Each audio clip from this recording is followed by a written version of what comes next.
Hello all, మీరందరూ వినే ఉంటారు అహ్మదాబాద్ ప్లేన్ క్రాష్ గురించి. నేను కూడా చాలా బాధగా ఫీల్ అయ్యాను. Condolences to all the families who lost their loved ones. Let's start our video. So ఈరోజు మనం యాక్చువల్గా గ్రాండ్ పేరెంట్స్ గురించి ఫ్రెంచ్లో ఏమంటారో తెలుసుకుందాం. గ్రాండ్ పేరెంట్స్ని ఫ్రెంచ్లో ఏమంటారో తెలుసుకుందాం. Okay, because who we really miss and who we love the most. అందుకని ఈరోజు వాళ్ళ ఏమంటారో గ్రాండ్ పేరెంట్స్ని ఈరోజు తెలుసుకుందాం. ఓకేనా? So this is relations part 2 video. First,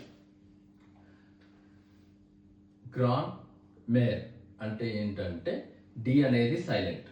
so grand మేర్ అంటే గ్రాండ్ మదర్. మేర్ అంటే మదర్ కదా, గ్రాండ్ మేర్ అంటే గ్రాండ్ మదర్. ఇది కూడా సేమ్. గ్రాండ్ పేర్ అంటే గ్రాండ్ ఫాదర్. అదే ఆంట్ అంటే టాంట్. టాంట్ అంటే ఆంట్. AUNT. ఆంట్ అంటే టాంట్. అదే గ్రాండ్ పేర్ అంటే grand father. Grand father. Grand మేర్ అంటే గ్రాండ్ మదర్. రేపు ఇంకొన్ని వర్డ్స్తో మళ్ళీ కలుద్దాం.